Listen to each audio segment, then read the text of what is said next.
E aí, gente, bem-vindos a mais um vídeo. E nesse vídeo aqui a gente vai resolver a prova do CIT de 2015. Gente, na minha opinião, essa prova aqui de 2015, ela é uma das mais fáceis. Ou seja, quem fez a prova desse ano teve uma sorte tremenda, porque as questões estavam bem simples. Lógico, para quem estudou, para quem acompanhou o conteúdo direitinho na escola. Então, vamos lá aqui para a questão 45, ela começa falando o seguinte. Para fazer o reboco de uma parede, um pedreiro utilizou certa quantidade de cimento que, para o preparo, foi despejado do saco para o solo, conforme o gráfico. É que ele dá um gráfico de vazão, aí ele dá também a unidade, quilograma por segundo e vezes o tempo, pelo tempo, né? Vazão pelo tempo. A grandeza física representada pela área sombreada do gráfico tem a unidade de medida equivalente a... Então, para a gente resolver essa questão aqui, a gente vai ter que saber umas coisinhas de matemática, né? Por exemplo, área do triângulo. A área do triângulo ela é dada por que equação? Área da base vezes a altura dividido por 2, não é? Área da base vezes a altura dividido por 2. A altura, a gente sabe que é dada pela vazão, né? Então, a área do triângulo é igual a área da altura, né? Quilograma por segundo, vezes a minha base, a área da base do meu triângulo, que é dada por segundo. E agora é bem simples, né? Cancela segundo com segundo. Então, aqui eu tenho aqui a área do triângulo que é dada em quilogramas. Quilograma é unidade de massa. Tudo bem? Então, viu como assim, para mim saber resolver essa questão aqui, eu não teria nem que entender muito de física. Então, a única coisa que eu teria que entender aqui é a unidade, o que que significa quilograma, o que que é, qual é a unidade de massa que é dada em quilograma. Então, é bem simples o que eu teria que saber aqui. Então, resposta da questão 45 da prova de 2015 é letra B, massa. Vamos para a próxima questão. Então, vamos resolver agora a questão 46. E ela fala o seguinte. Duas bolas idênticas x e y são abandonadas de uma mesma altura, do alto de uma torre. Aqui a gente tem que se atentar à palavra abandonadas. Tudo bem? A partir do repouso, ou seja, toda vez que a gente fala abandonadas, que tem a ver com a partir do repouso, quer dizer que ela estava em repouso. E também quer dizer que a velocidade inicial delas era zero. A bola Y é abandonada 1 segundo após a bola X. Outra informação importante aqui. Durante a queda, antes que a bola X atinja o solo, é que ele dá algumas alternativas para a gente analisar, né? Ele fala que a letra a velocidade das duas bolas diminui. B, a velocidade das duas bolas é constante. C, a velocidade entre as duas bolas diminui. D, a distância entre as duas bolas aumenta. E a distância entre as duas bolas permanece constante. Então, gente, para a gente entender, para a gente resolver essa questão aqui, a gente ia ter que lembrar de um conteúdo que a gente viu lá no primeiro ano, né? Que é queda livre. Opa, pincel errado, só mudar o pincel aqui rapidão. Queda livre, não é? Queda livre. Que tem a ver com movimento acelerado. Movimento acelerado. Como assim acelerado, professor? É que a gravidade está agindo nas bolas, né? A gravidade é uma aceleração. Bom, para a gente conseguir entender essa questão e resolver e marcar a alternativa correta nela, a gente tem que lembrar a gente tem que lembrar da regra de Galileu para a queda dos corpos. E ela fala, resumidamente, que... Deixa eu só dar um zoom aqui rapidão. Ela fala que um corpo com velocidade inicial zero percorre espaços crescentes e proporcionais aos números ímpares, ou seja, D, 3D, 5D, 7D e assim sucessivamente. Aí vamos lá. Como ele é um movimento uniformemente variável, A gente sabe que a gente já sabe que ele é abandonado, né? Ou seja, a partir do repouso, velocidade inicial é igual a zero. A equação que a gente vai usar para descobrir a velocidade dessas bolas é a equação da velocidade. A equação da velocidade é dada pela v igual a v0 mais at, o famoso voad. A gente já viu que a velocidade inicial é zero. Então, a gente tem que v é igual a aceleração vezes o tempo. E a aceleração ela é dada como uma gravidade, né? Já que ele está caindo, né? A gente está analisando uma queda. Então, a gente tem que v é igual a gravidade vezes o tempo. A gente está analisando um movimento de queda livre. Então, a gente vai analisar como aceleração sendo a gravidade da Terra. Então, vamos lá. Aqui, a gente tem a posição 1. A posição 1 sendo com uma velocidade inicial igual a zero. E essa lei afirma que, dado um tempo de 1 segundo, ele vai adquirir uma velocidade de 10 metros por segundo. É só a gente substituir aqui, né? Tempo de 1 segundo, aí a gente multiplica. V é igual a 10 metros por segundo ao quadrado, que é o valor arredondando, é o valor da gravidade da Terra, vezes 1 segundo. A gente cancela as unidades aqui, né? Eu tenho que a velocidade nesse decorrer de 1 segundo vai ser de 10 metros por segundo. E isso sucessivamente com o decorrer do tempo, ou seja, ele vai avançando de 10 em 10 metros por segundo, a velocidade dele. Aí, se a gente souber a posição 1, ou seja, o quanto ele se deslocou de 1 para 2, vamos supor que seja de 5 metros. Ele se deslocou da posição 1 para 2, 5 metros. A gente vai saber que da posição 2 para 3, já que a, ela fala que ela percorre espaços crescentes e proporcionais a números ímpares, a gente sabe que a posição 3 da bola vai ser de 15 metros, só fazendo essa multiplicação. Então, o que que a gente pode tirar daqui? Que a velocidade da bola, no decorrer do tempo, ela vai aumentando e o espaço dele também vai aumentando de forma proporcional aos números ímpares, ou seja, é uma forma crescente. Então, vamos analisar aqui as alternativas que ele deu para a gente.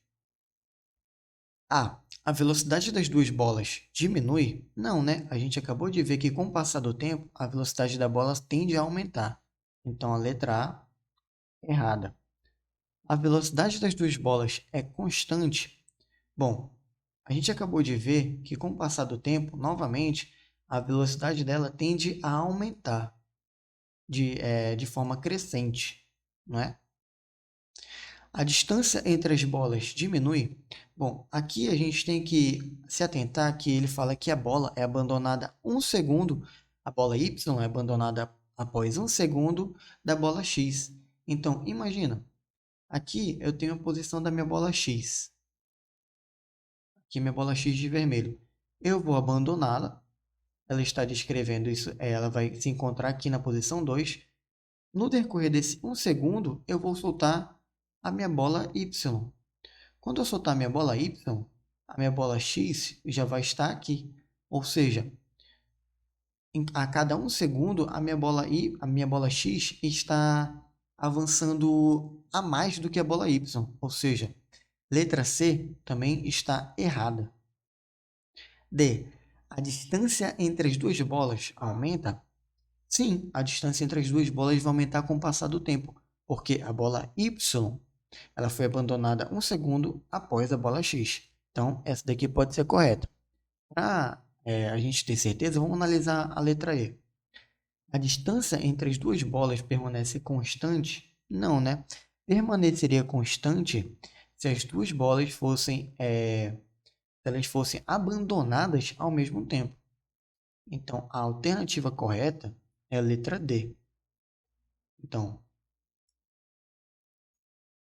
para a questão 46 da prova do CIS 2015, a gente precisa saber da regra de Galileu. Regra de Galileu. para a queda dos corpos, ou seja, para a queda livre, movimento acelerado. Então, gente, vamos para a próxima questão. Questão 47. Essa questão aqui só deixa mais evidente aquilo que eu falei no início do vídeo, que sobre a prova do CIS de 2015, que é a prova mais fácil que o CIS já fez, na minha opinião. Ela fala o seguinte na questão 47, olha só. Sobre a superfície da Terra, onde g é igual a 10 metros por segundo quadrado, um astronauta apresenta peso igual a 700 newtons. Em uma expedição à Lua, onde g é igual a 1,6 metros por segundo quadrado, a massa desse astronauta será igual a... Então, primeiramente, a gente sabe que peso é igual a massa vezes a gravidade. Como ele está querendo saber a massa do astronauta e ele já deu o peso, eu vou analisar primeiro para a gravidade da Terra, né? Já que ele deu o peso do astronauta conforme apresentada na Terra, né? Ou seja, com g igual a 10 metros por segundo ao quadrado. Então, eu tenho que a massa é igual ao peso dividido pela gravidade da Terra. Então, ele deu um peso de 700 newtons. Newtons é a mesma coisa que quilograma vezes metros por segundo ao quadrado, dividido por 10 metros por segundo ao quadrado. Eu cancelo as unidades iguais, né? Então, aqui já nos apareceu a unidade certa, né? Que é quilograma, a unidade de massa. Cancela aqui 0 com 0. Então, eu tenho que massa é igual a 70 dividido por 1, é 70 quilogramas. Então, essa daqui é a massa do astronauta. Então, aqui a gente anula a C, a D e a E. Agora ele quer saber o peso do astronauta na Lua. Peso do astronauta na Lua. Bom, ele me deu a gravidade da Lua como sendo 1,6 metros por segundo. Opa! Metros por segundo ao quadrado. Então, eu tenho que peso é igual a massa vezes a gravidade da Lua. Vamos lá. Então, o peso do meu astronauta da Lua, peso do astronauta vai ser igual a 70 quilogramas vezes 1,6 metros por segundo ao quadrado. Eu tenho que o peso do astronauta na Lua vai ser igual a 70 vezes 1,6 dá 112 newtons, quilograma vezes metro por segundo ao quadrado. Então, eu tenho que a massa dele é de 70 kg e o peso é de 112 newtons. E aqui é a massa do astronauta, tá? Vamos lá. Tem alguma alternativa com isso daqui? 70 e 700, 70 e 112. Então, questão 47, letra A. Viu? É difícil. Ele já deu todas as informações. A única coisa que a gente precisava saber para resolver essa questão era o peso aqui, né? Então, vamos para a próxima questão. A questão 48 fala o seguinte. Uma esfera lançada em movimento oblíquo e com velocidade de 20 metros por segundo descreve a trajetória apresentada na figura. PQR. Desprezando as forças de resistência, é correto afirmar que a intensidade da força resultante que atua sobre a esfera nas posições P, Q e R, respectivamente, é. Aí aqui ele dá algumas alternativas, né? Dizendo que as forças podem ser maior, menor, igual. Então, aqui ele fala para a gente desprezar como é que é? As forças de resistência. A força de resistência que estaria atuando aqui seria a resistência do ar, não é? Seria a resistência do ar aqui. Resistência do ar. Mas como ele falou para a gente desprezar isso, então cancela. A única força que atua nessa esfera, é a força peso, né? Ela vai atuar em todo momento aqui nessa esfera, que é o que vai fazer com que ela volte para a Terra, né? Ela volte para o solo. Já que ele pediu para desprezar a resistência do ar, é a única que vai atuar. A força-peso atua na vertical, de cima para baixo, tudo bem? Ou seja, ela aponta para o centro da Terra. A força-peso não varia durante a trajetória, pois a aceleração da gravidade é constante em todos os pontos da Terra.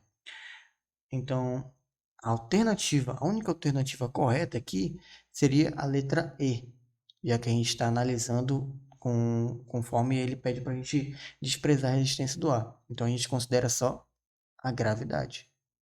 Então, porque velocidade não é uma força, né? Então, questão 48, letra E. Próxima questão. Questão 49. Ela fala o seguinte: um objeto que se desloca horizontalmente com velocidade v0 é submetido à ação de uma força constante de intensidade F, que o acelera. Aí eu já marquei aqui que essa parte é importante. Levando a atingir uma velocidade v no intervalo de tempo. Nessas condições, é correto afirmar que a massa do objeto vale. Então, o que ele está querendo saber é a massa do objeto. Então, aqui ele fala que ele tem uma velocidade inicial e que ele vai sofrer uma aceleração devido a uma intensidade F, uma força no caso, né? E vai levá-lo a atingir uma velocidade v no intervalo t, no intervalo de tempo t. Ou seja, uma forma de escrever a aceleração é através da equação da velocidade, né? Que relaciona todos esses dados que ele deu para gente, né? Então, a gente tem que v é igual a v0 mais at. Então, beleza. Ele falou de uma força, que foi essa força que fez com que ele acelerasse. A força, a gente sabe que é dada pela massa vezes a aceleração. Agora, como ele quer saber a massa, eu vou isolar a massa, né? Isolando a massa, eu tenho que é F dividido por A. Daqui, 1. Agora eu preciso saber a aceleração. A aceleração eu vou conseguir através dessa equação da velocidade, né? É só isolar a velocidade, a aceleração agora, desculpa. A é igual a variação da velocidade dividido pelo tempo. Substituindo 2 em 1, vamos lá. Substituindo,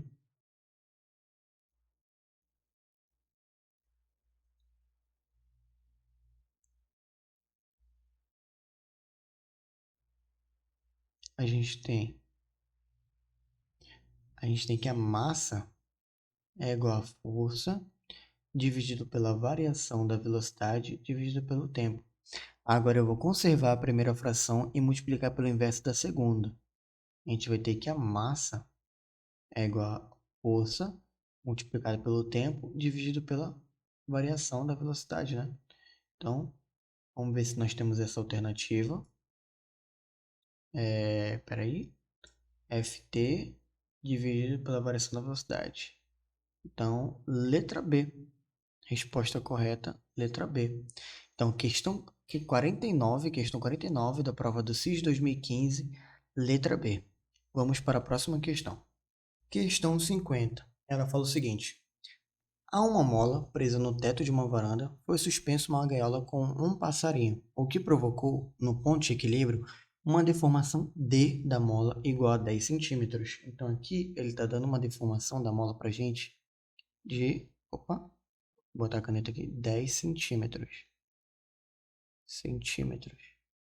Considerando a constante elástica da mola K igual a 200 newtons por metro, K igual a 200 newtons por metro, a massa da gaiola de 1,8 kg e a aceleração da gravidade igual a 10 metros por segundo ao quadrado, a massa do passarinho tem um valor em quilogramas igual a... Então, vamos anotar aqui nossos dados primeiramente, né? Vamos lá, DI.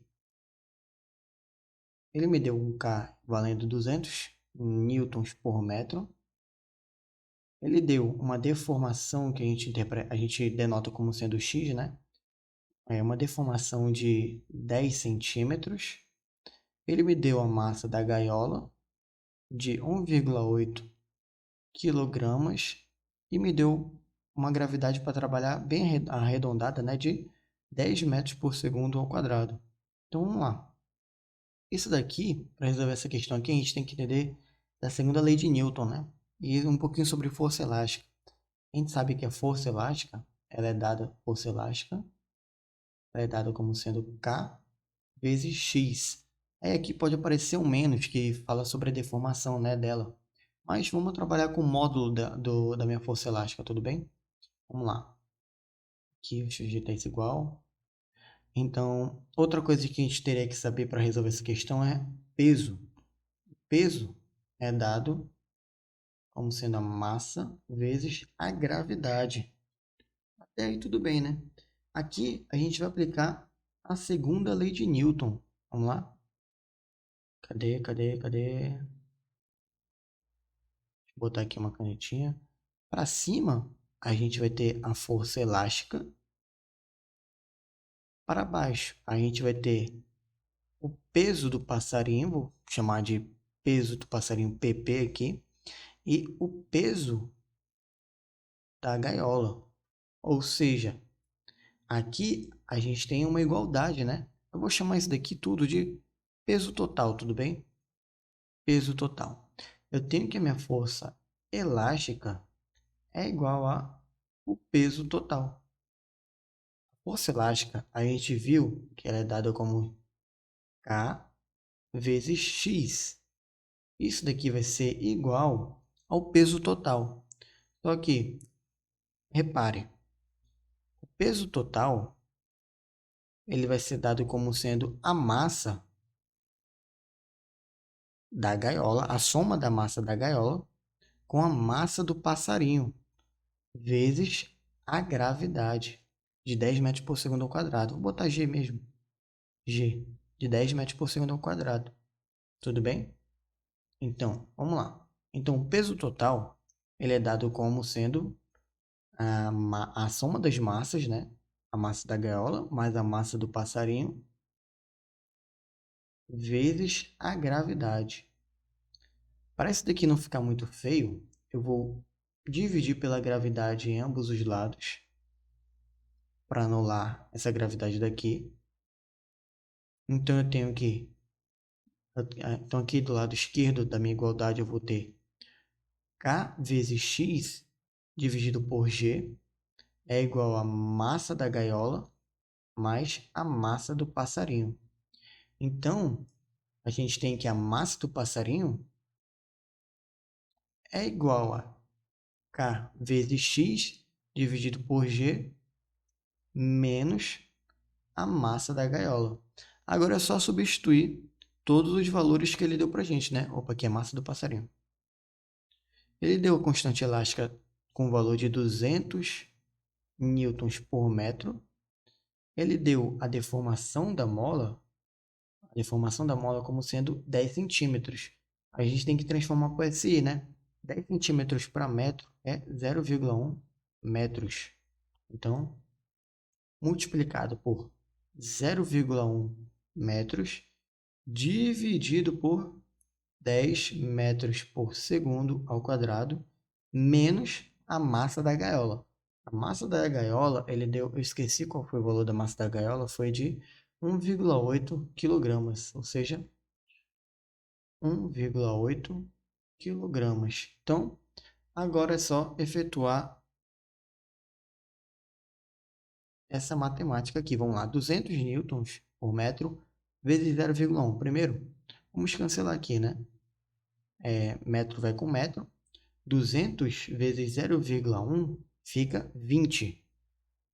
20 newtons. 20 newtons é a mesma coisa que quilogramas vezes metros por segundo ao quadrado, dividido por 10 metros por segundo ao quadrado, menos 1,8 quilogramas. Agora, a gente cancela os iguais, né?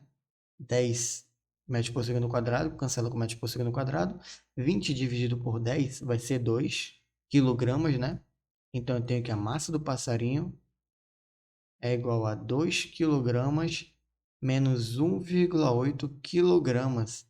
Então, a massa do passarinho é igual a 0,2 quilogramas. A gente tem uma alternativa com 0,2 quilogramas? Vamos lá. 0,2 quilogramas, letra A. Então, a questão 50, a resposta da questão 50 é a letra A. Aqui a gente usou a segunda lei de Newton, não foi? Somatória das forças, não é? Então, vamos lá. Próxima questão. Questão 51. Ela fala o seguinte: o movimento dos planetas é descrito por meio de 3 leis. A primeira define que os planetas descrevem órbitas elípticas em torno do Sol, que ocupa um dos focos da elipse. Aí aqui ele dá uma figura falando sobre essa primeira lei. A segunda afirma que o segmento de reta que une os centros do Sol de um planeta descreve áreas iguais em tempos de percursos iguais. A terceira determina que a velocidade de translação de um planeta ao redor do Sol é maior quando o planeta está mais próximo do Sol e menor quando está mais afastado. As leis são conhecidas como... Bom, então aqui mais uma prova de como essa foi a, a prova mais fácil já feita pelo pessoal da UEA, né? Da primeira fase, né?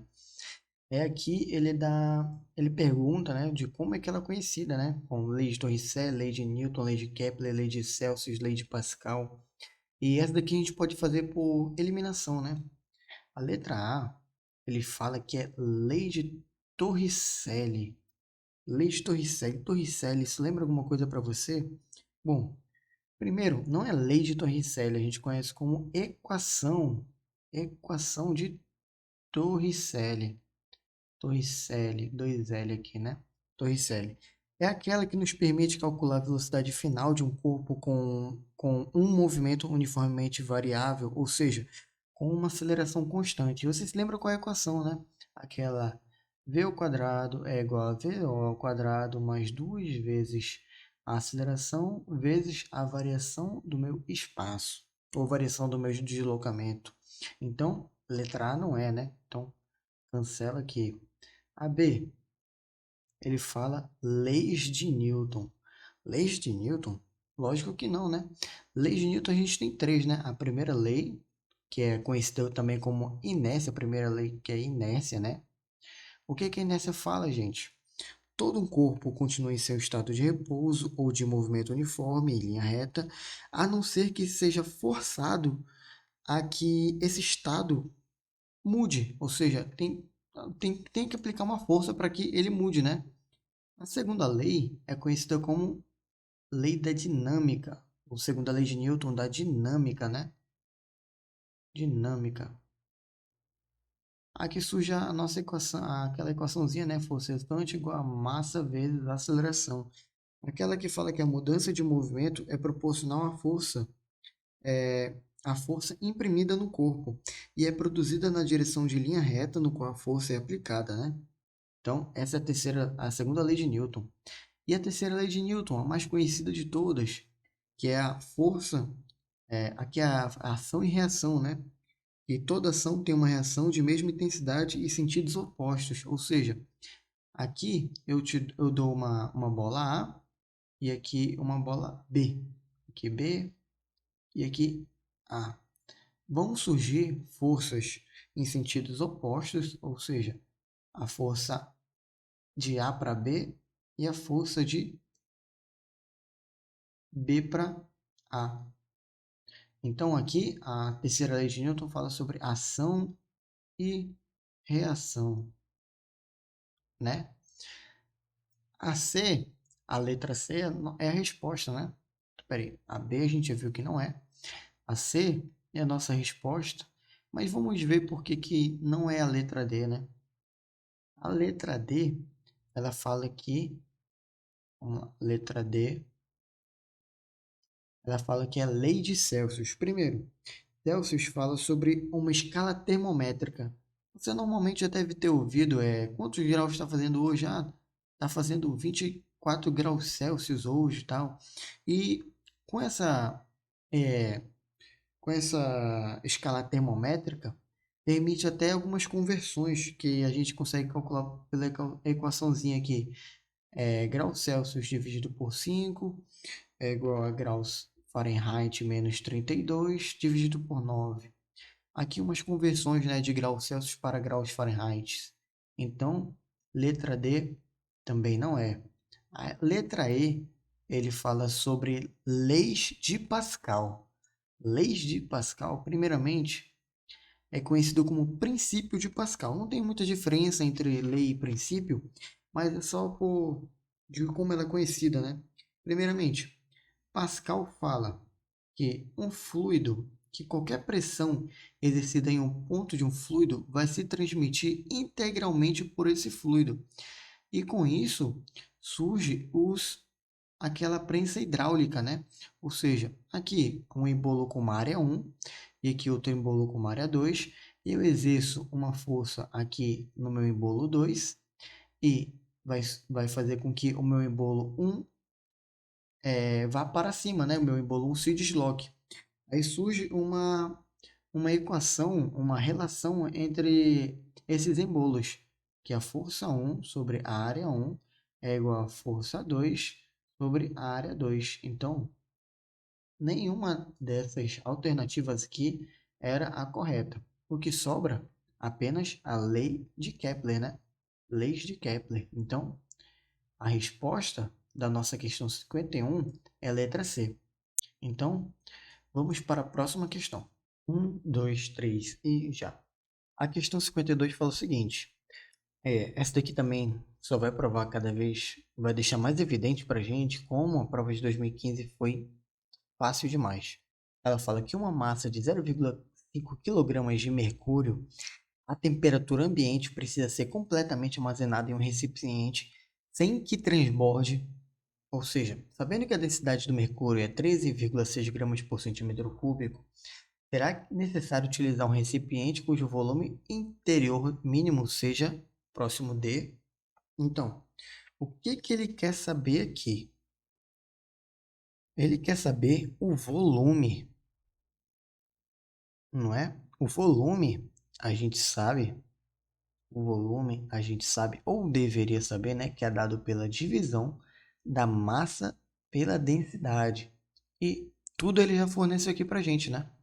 Ele forneceu aqui a massa sendo de 0,5 kg e uma densidade de 13,6 gramas por centímetro cúbico.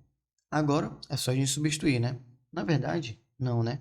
Aqui a massa está em quilograma e a densidade de grama por centímetro cúbico. Então, vamos fazer essa conversão. De quilograma para grama, eu multiplico por 1000. Então, aqui eu vou ter 500 gramas. Agora agora é só substituir, né? Vamos lá. Volume é igual a 500 gramas dividido por 13,6 gramas por centímetro cúbico. Eu cancelo aqui as unidades iguais.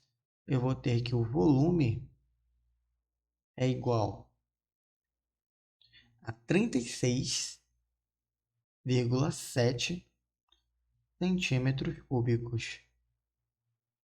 O que eu precisava saber para resolver essa questão, professor? Eu precisava saber que o volume é dado pela divisão da massa pela densidade. Então, aproximadamente, né, o valor mínimo seja próximo de 37 centímetros cúbicos. Então, questão 52, alternativa E. Então, gente, muito obrigado se você chegou até aqui. Eu gostaria muito, eu agradeceria bastante se você deixasse o like e compartilhasse com seus amigos. Ative o sininho para receber mais resoluções de provas e até a próxima.